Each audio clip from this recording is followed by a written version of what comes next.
नमस्कार दोस्तों, आप सभी का स्वागत है। टू डू एस में हम जियोग्राफी देख रहे थे। जो जियोग्राफी में लास्ट वीडियो आप पढ़े थे वह है ज्वालामुखी से संबंधित।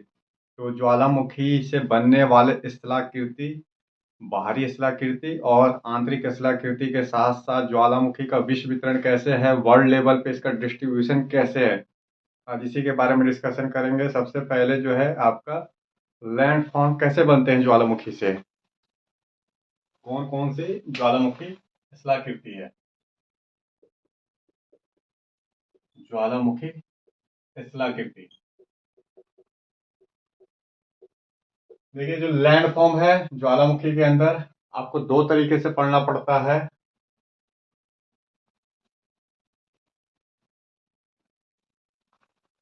सबसे पहले क्या बोलेंगे कि आंतरिक स्थलाकृति और बाहरी स्थलाकृति।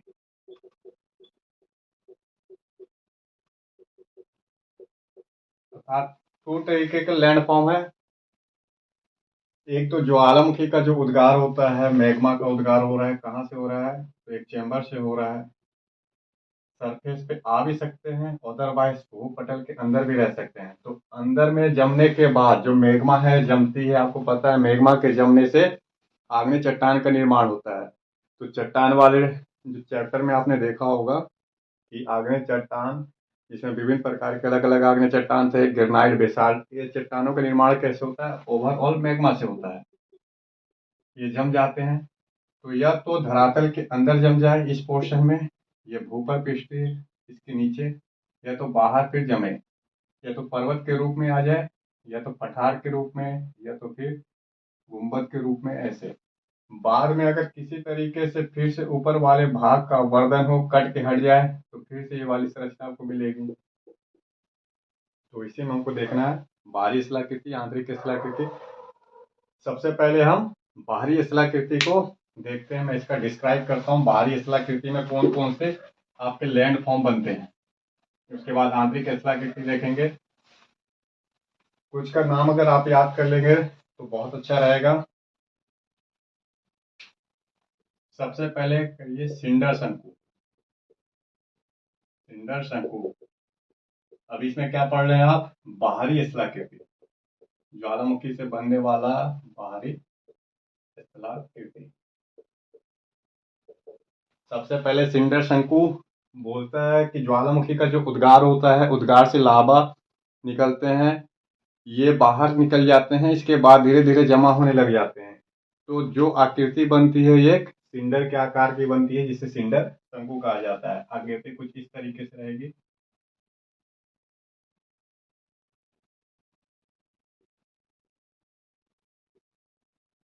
ऐसे करके सिंडर शंकु। तो शंकुनुमा एक संरचना, और ये पूरा मैग्मा का चैम्बर है जिससे मैग्मा बाहर निकल रहे हैं। 300 मीटर तक हाइट होती है। हाइट हम बोलेंगे कितनी हाइट है, 300 मीटर तक की हाइट है सिंडर शंकु। अर्थात शंकु के आकार का एक सिंडर, उसका निर्माण होता है। बोलेंगे ज्यादा ऊंचाई नहीं रहती है, 300 मीटर तक की हाइट रहती है, फर्स्ट नंबर। सेकेंड नंबर पे आप पढ़ेंगे अम्ल लावा पेटिक। अम्ल लावा शंकु पढ़िए, फिर पेटिक शंकु पढ़ना है। अम्ल लावा शंकु, देखिए अम्ल लावा, अम्ल क्या रहेगा, जिसमें जिस चट्टानों में सिलिका की मात्रा अधिक रहेगी। अगर मैग्मा में सिलिका की मात्रा अधिक है, जो मैग्मा निकल रहे हैं सिलिका की मात्रा अधिक रहेगी, ये तो जो स्थलाकृति बनते हैं वो कैसे बनेगी, गाढ़ा वाला, अर्थात जम जाएगा वो, क्योंकि सिलिका क्या रहता है, गाढ़ा रहता है। और ज्वालामुखी से निकलने वाला जो लावा है आपका, गाढ़ा है, सिलिका की मात्रा अधिक है, तो आसपास ही वो जम जाएगी, मुंह के पास ही जमेगी, एक गुंबद दुबा संरचना का निर्माण करेगी। ऐसे तो ये निकल रहे हैं लावा से और गुंबदनुमा संरचना का निर्माण करेंगे। तो आप बोलेंगे गुम्बदानुमा संरचना, जो लावा के निष्कासन से बनता है वह कहलाता है आपका अम्लावा शंकु। उद्गार होगा, धीरे धीरे जमेंगे, क्योंकि गाढ़ा है आसपास ही जम जाएंगे। गाढ़ेपन के कारण ये दूर तक फ्लो नहीं होते। क्यों? सिलिका की मात्रा। थर्ड नंबर पे देखिए पैटिक लावा शंकु। पैटिक लावा शंकु, ये इसका उल्टा है। अगर लावा में अम्ल की मात्रा, सॉरी, सिलिका की मात्रा कम हो, सिलिका कम हो, तो क्या होगा फिर? ये आपका एक गुंबद नुमा संरचना ना बन के दूर दूर तक फ्लो होगा, क्योंकि सिलिका कम है, गाढ़ापन कम रहेगा। सिलिका कम, गाढ़ापन कम, सिलिका अधिक, गाढ़ापन अधिक। तो फलस्वरूप जो एस्लाकृति का निर्माण होगा अम्ल लावा शंकु के जस्ट अपोजिट में होगा। ये तो एक पिंडनुमा संरचना बन रहे हैं जो गुंडाकार है, और इसमें क्या होगा? पैठिक लावा में दूर तक फ्लो होंगे लावा, ऐसे। तो ऐसे करके आप एक संरचना दिखा दीजिएगा। ये सीधा उठे नहीं, गुंबद के आकार में हम लावा शंकु उठ रहे हैं, न कि पैठिक लावा शंकु। और ये संरचना आपको बनाना है इसमें पैठिक लावा शंकु में। इस तरीके से हम लावा शंकु, पैठिक लावा शंकु हो गए। सिंडर शंकु आपने पढ़ लिया। तो 3 स्थलाकृति आपको दिखाई दे रही है, ये सारे बाहरी स्थलाकृति है। अब एक पढ़ेंगे शंकुवत शंकु, शंकु के अंदर शंकु। जो लावा है, लावा का निष्कासन शंकु के रूप में हो रहा है, लेकिन उसके अंदर एक और शंकु बन जाए। जैसे ये उद्गार, इसके नीचे एक और ये शंकु, अर्थात जो लावा निकल रहा है, मेग्मा का उद्गार हो रहा है, उसमें शंकु, एक और शंकु बन जाए तो बोला जाता है शंकुवत शंकु। ये दिख रहा है आपको, 2 शंकु है इसमें, और ये छोटा वाला शंकु। तो क्या स्थलाकृति बोले? शंकुवत शंकु।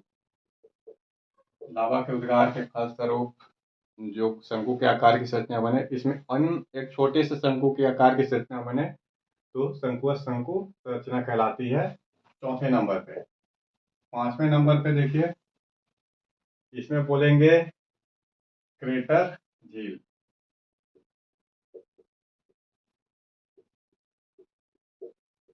क्रेटर झील बहुत ही इंपॉर्टेंट रहता है कि जहां भी ज्वालामुखी का उद्गार होता है तो क्रेटर उसका मुंह कहलाता है। अगर किसी कारण से वह माउथ, जहां से निकल रहा है ज्वालामुखी, हट जाए, यही आपका ज्वालामुखी का उद्गार हो रहा है एक चैम्बर से। अगर ये क्रेटर है, किसी कारण से क्रेटर जो है ये हट जाए, विस्फोट से ब्लास्ट करके, तो क्रेटर का मुंह खुल जाएगा। इस तरीके से खुल जाएगा, ऐसे बड़ा हो जाएगा ये, क्योंकि ब्लास्ट से क्रेटर का माउथ जो है वो हट गया। तो इसको एक बार अच्छे से देख लीजिए।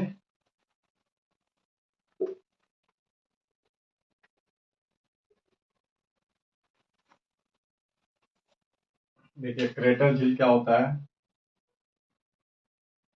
जो क्रेटर झील है, एक ज्वालामुखी का निकास नली है क्रेटर, जिससे ज्वालामुखी का उद्गार हो रहा है। ठीक है, ये क्रेटर कहलाता है। जब ज्वालामुखी का उद्गार होना बंद हो जाए, इसमें पानी भर जाए, इसमें क्या हो जाए? पानी जमा हो जाए, तो एक झील का निर्माण होता है। इसे बोलते हैं क्रेटर झील।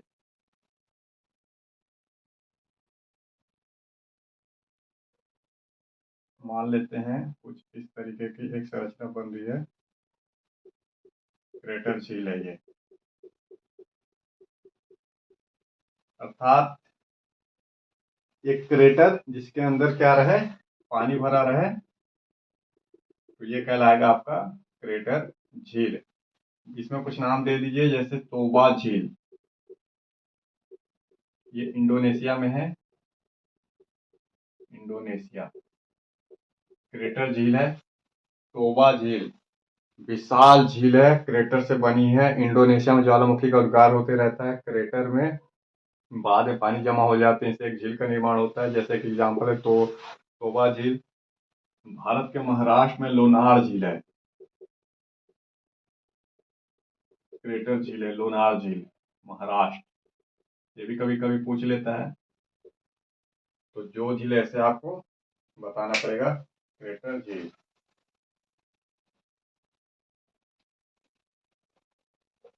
अब इसमें हमको देखना है, क्रेटर झील हो गया आपके पास, ज्वालामुखी डॉट, क्या बोलेंगे, ज्वालामुखी डॉट। ये क्या है, जो ज्वालामुखी रहते हैं, ज्वालामुखी का उद्गार एक निकास नली से हो रहा है, ये निकास नली है, ठीक है। ज्वालामुखी का उद्गार हो तो निकास नली है। किसी कारण से जब धरातल पे अपवर्तन की क्रिया होती है, अपवर्तन, किसी कारण से धरातल पे अपवर्तन इरोशन की क्रिया होती है, तो ये वाले पृष्ठ कट कट के हट जाएंगे। इसके बाद आपका एक लंबा संरचना ऐसे खड़ी दिखाई देगी जो जमा है पूरी तरीके से। ये निकास नली जिसमें लावा धीरे धीरे जम गए हैं, तो इसे ही बोलते हैं ज्वालामुखी डॉट। ये पूरा ज्वालामुखी डॉट है, निकास नली जिसमें लावा जमा हुआ है, क्या बोलेंगे, लावा जमा हुआ है। किसी कारण से अपवर्तन हो जाए, ऊपर की भूमि हट जाए, तो अब जो शेष बचेगी ज्वालामुखी डॉट कहलाता है। एक पढ़ेंगे काल्डेरा, काल्डेरा जो ज्वालामुखी है उसका क्रेटर, ये क्रेटर है। किसी कारण से क्रेटर हट जाए, विस्फोट से, ब्लास्ट से, जैसे भी आप क्रेटर हटा देंगे, तो एक बड़ी संरचना कुछ इस तरीके से बनेगी, मुंह खुला हुआ। अर्थात पहले क्रेटर यहाँ तक था, सॉरी यहाँ तक था, विस्फोट होने के बाद ये हट गया, इसका मुंह बड़ा हो जाएगा।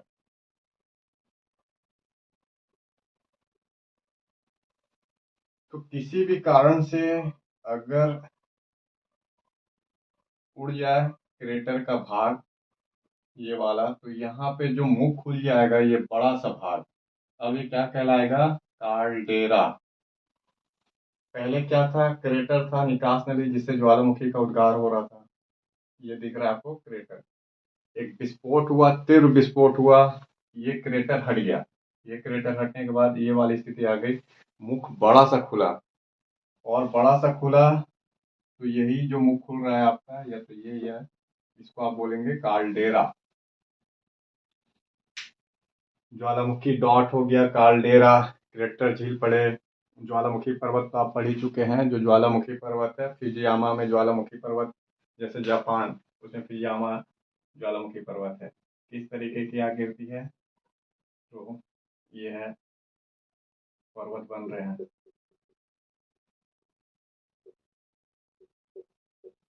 धीरे धीरे जमा होते जाएंगे ऐसे करके, और संरचना निकालिए। तो ज्वालामुखी पर्वत, ये पूरा पर्वत शंकु के आकार का रूप धारण कर रहा है, देखिए ऐसे करके। एग्जाम्पल दे देंगे, फिजियामा। और फिर क्या है, पठार का भी निर्माण होता है। अगर एक साइड ज्वालामुखी पर्वत का निर्माण हो रहा है, तो पठार का भी निर्माण हो रहा है, उसको भी आपको बताना होगा। जो ज्वालामुखी पर्वत है, फिजियामा आपने बता दिया, इसके साथ साथ में आपने किलिमंजारो, एक नाम याद करना है, किलिमंजारो तंजानिया में है, किलिमंजारो तंजानिया।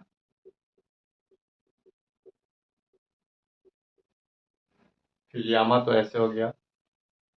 अन जो है आपका पठार का निर्माण होगा, तो पठार में आप क्या है, दक्कन का पठार है भारत में, कोलोराडो का पठार है, ब्राजीलियन हाईलैंड है, बहुत सारे पठार का निर्माण होता है। लावा का उद्गार दरार से धीरे धीरे मंद गति से होते रहते हैं, तो पठार का निर्माण होगा।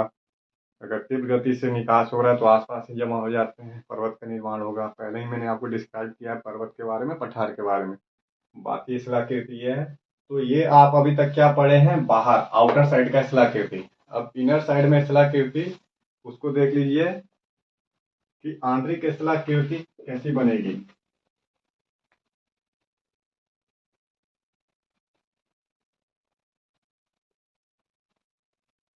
शिलाकृति,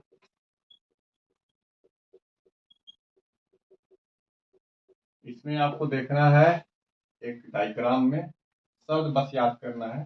एक ही डायग्राम से सारा कंसेप्ट क्लियर हो जाएगा।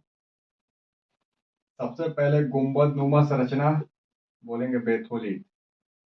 एक गुंडाकार संरचना, पृथ्वी के आंतरिक भाग में जब लावा है, लावा जमा हो जाते हैं तो एक संरचना बनती है गुंबद नुमा आकृति। ये पूरा गुंबद नुमा संरचना, ये सब जमा रहेंगे, इसको आप भर देंगे तो अच्छा बेथोलिट।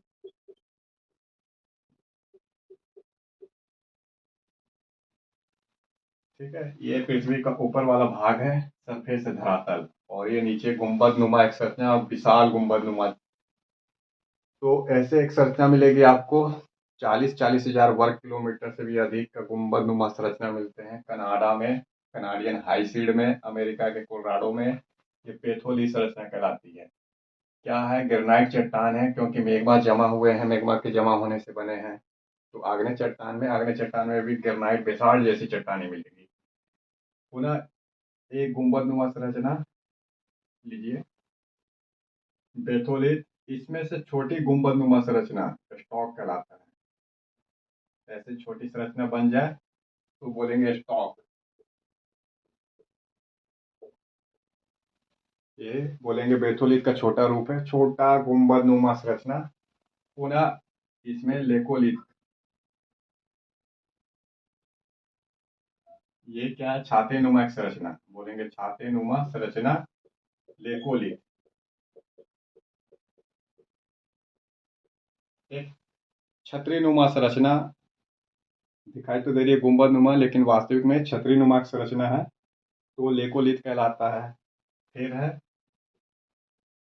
तस्तरी नुमा संरचना, इसी में आगे काटेंगे। ये थोड़ा सा नीचे कर देना है, ये तस्तरी नुमा, थाली नुमा,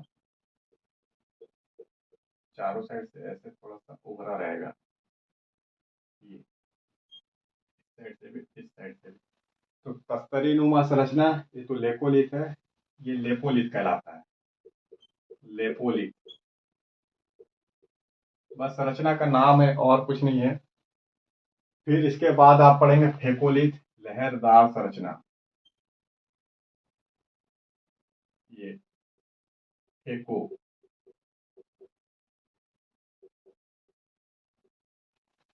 फेकोलिथ लहरदार नुमा संरचना, जो पृथ्वी के आंतरिक भाग में ज्वालामुखी के जमने से बन रहा है। फिर से एक बार देख लीजिए, एक बड़ा सा विशाल गुंबद नुमा संरचना बेथोलिथ कहलाता है, छोटा गुंबद नुमा संरचना स्टॉक कहलाता है। फिर बोलेंगे छाते नुमा संरचना लेपोलिथ कहलाता है, तस्तरी नुमा संरचना लेपोलिथ कहलाता है, लहरदार लहरदार संरचना क्या कहलाता है, फेकोलिथ कहलाता है। इसके बाद आपका आता है सील और डाइक।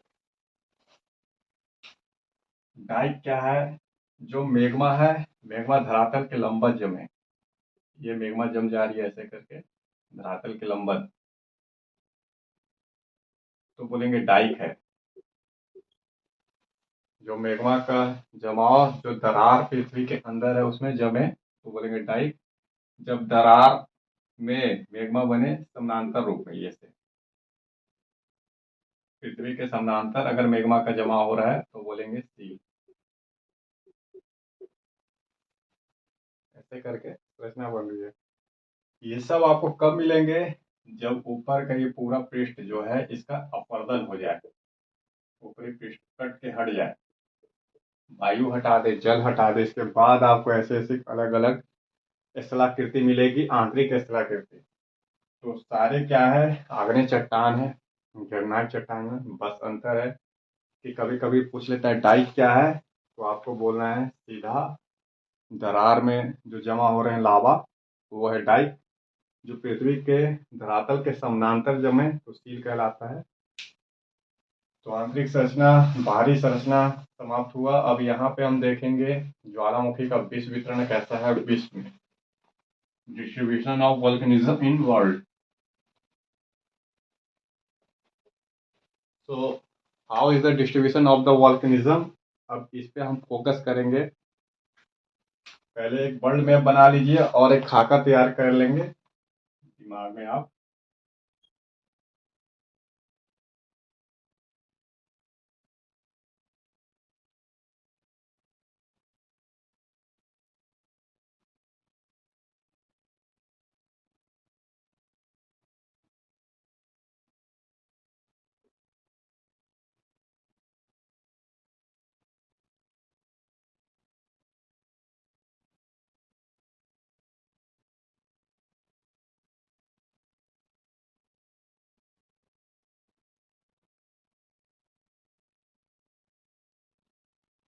देखिए फिलहाल तो आपके सामने ये है, फिर इस साइड अटलांटिक महासागर आएंगे और उस साइड में प्रशांत महासागर आएंगे। इधर मेडागास्कर करिए आप, श्रीलंका,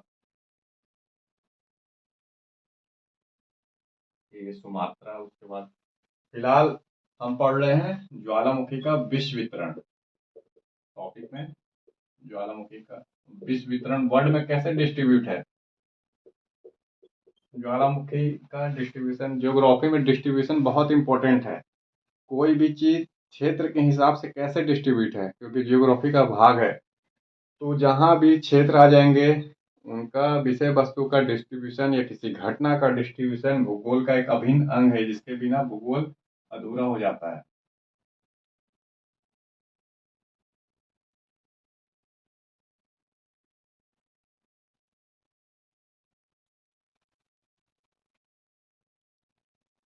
तो पहले बोलेंगे प्रशांत महासागर की पेटी, सबसे पहला प्रशांत महासागर की पेटी।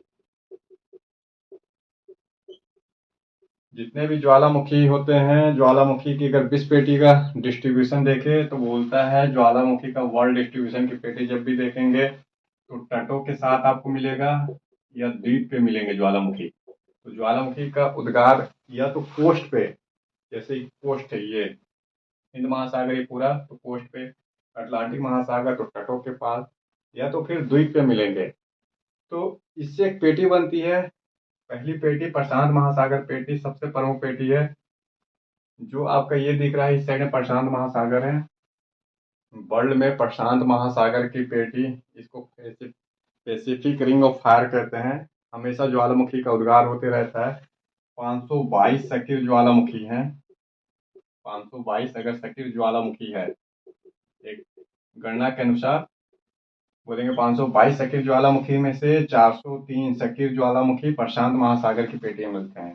तो 403 सक्रिय ज्वालामुखी, जैसे मैंने जो नाम दिखाया था सक्रिय ज्वालामुखी में, मेयान, मेयोन ज्वालामुखी या मेयान ज्वालामुखी फिलीपींस में। इसके साथ साथ में फिर आपका जो कोटोपैक्सी वाला बेल्ट है, ऑलमोस्ट सभी जगह मिलेंगे कोस्ट के पास। इंडोनेशिया का कारकताओ भी प्रशांत महासागर की पेटी में आता है। तो इसमें जापान, कुछ नाम लिखेंगे आप देश का, जापान, इंडोनेशिया, इक्वाडोर, अलास्का,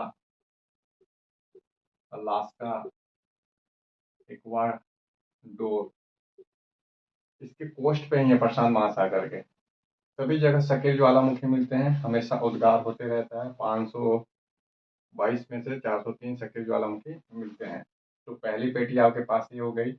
और सक्रिय ज्वालामुखी में से जो पहले नाम था उसको आप देख लेंगे, हवाई द्वीप देखेंगे तो हवाई द्वीप में कितनी सारी ज्वालामुखी है।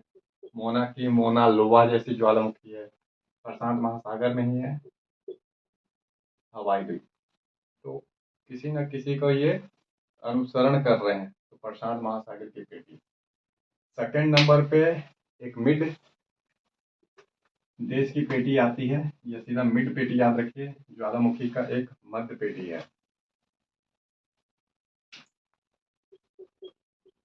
मध्य पेटी है, मिडिल वाला पेटी है। ये मिडिल वाला पेटी यहाँ से स्टार्ट होता है, जैसे पढ़ेंगे आपके नारी आइलैंड, मदिरा द्वीप, के नारी द्वीप, मदिरा द्वीप यहाँ से स्टार्ट हो रहा है, ऐसे करके चल रहा है ये अलास्का। और यहाँ पे जो आल्पस पर्वत है, ये एटलस पर्वत, एटलस पर्वत यहाँ ध्यान से देखेंगे तो एटलस पर्वत मोरक्को में दिखाई देगा ऐसे करके। तो एटलस पर्वत, उधर से आपने क्या पढ़ा, तो यूरोप में जो पर्वत है आपका आल्पस, ये पूरा बेल्ट जिसमें इटली भी आ जा रहा है, जो इटली का विसुवियस स्ट्रोम्बोली ज्वालामुखी देख रहे हैं।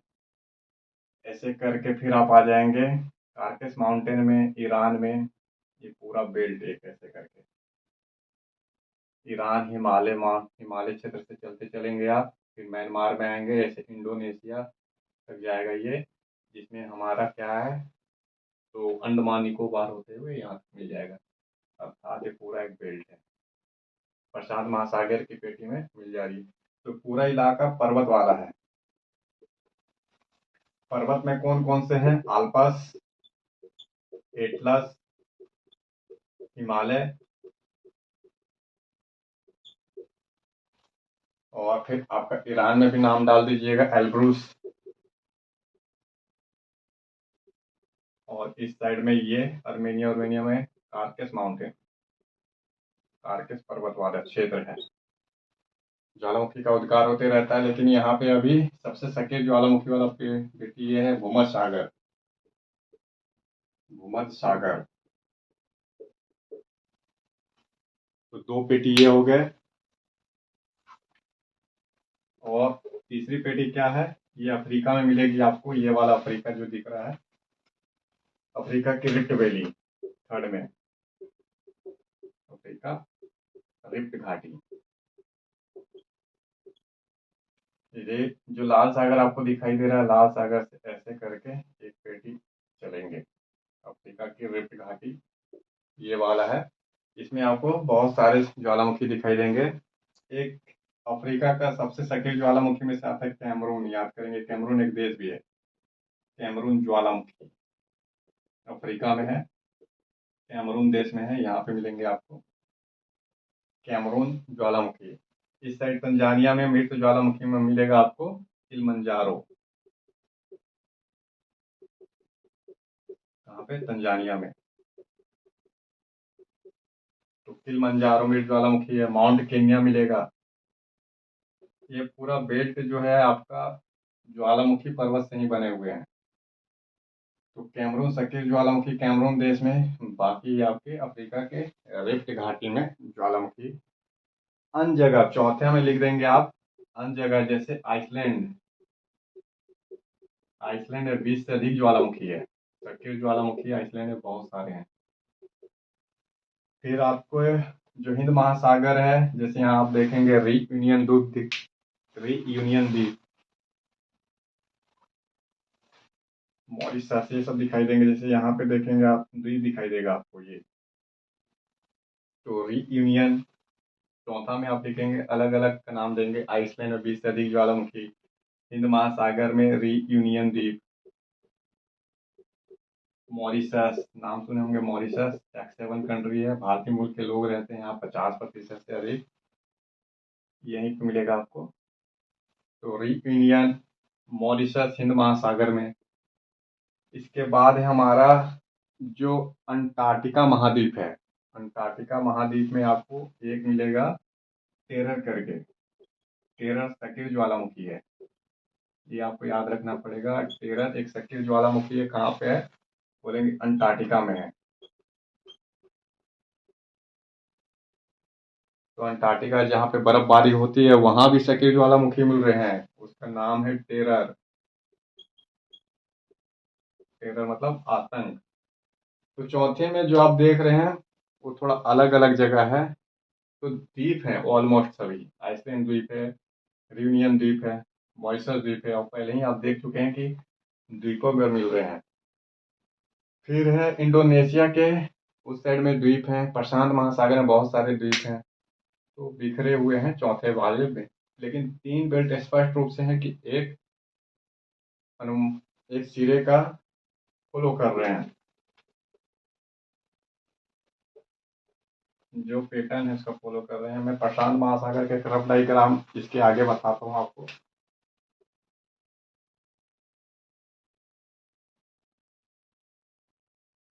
सीधा आ जाएगा ऐसे करके,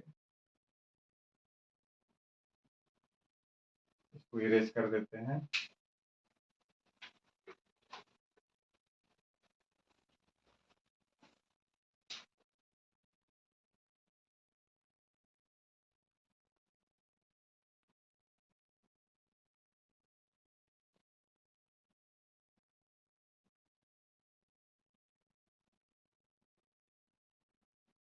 ये जापान आपको ऐसे दिखाई देगा, ये फिलीपींस दिखाई देंगे आपको, फिलीपींस। इधर से ताइवान, तो ताइवान, फिलीपींस, ये सुमात्रा। अब ये आगे और इसको अगर बढ़ाते हैं तो ऑस्ट्रेलिया का कुछ मैप ऐसे रहता है। ये आपको ऑस्ट्रेलिया दिखाई देगा। यहाँ न्यूजीलैंड। तो न्यूजीलैंड तक गया हुआ है पूरा प्रशांत महासागर का जो ज्वालामुखी उद्गार वाला बेल्ट है, ये पूरा। उस साइड से अलास्का, अमेरिका हो गया, एंडीज माउंटेन पर्वत। तो पूरा का पूरा एक चेंबर में आपको घुमाना है ऐसे करके मैप के साथ, और दिखाना है प्रशांत महासागर बेल्ट। इस पॉइंट पे अलास्का कर देंगे, अमेरिका का अलास्का, ये रॉकी पर्वत, ये एंडीज वाला बेल्ट, और इस साइड से न्यूजीलैंड, फिर फिलीपींस, जापान होके अलास्का मिल जा रहा है ऐसे करके। तो प्रशांत महासागर बेल्ट है, सबसे इम्पोर्टेंट है प्रशांत महासागर बेल्ट। तो ये है ज्वालामुखी से संबंधित पूरा का पूरा टॉपिक। दोनों वीडियो को अटैच करके कंबाइन करके पढ़ेंगे तो ज्वालामुखी स्पष्ट हो जाएगा, आपको अंडरस्टैंडिंग और बढ़ जाएगा। फिर मिलेंगे हम नेक्स्ट वीडियो में, बने रहिए टू डू आई के साथ।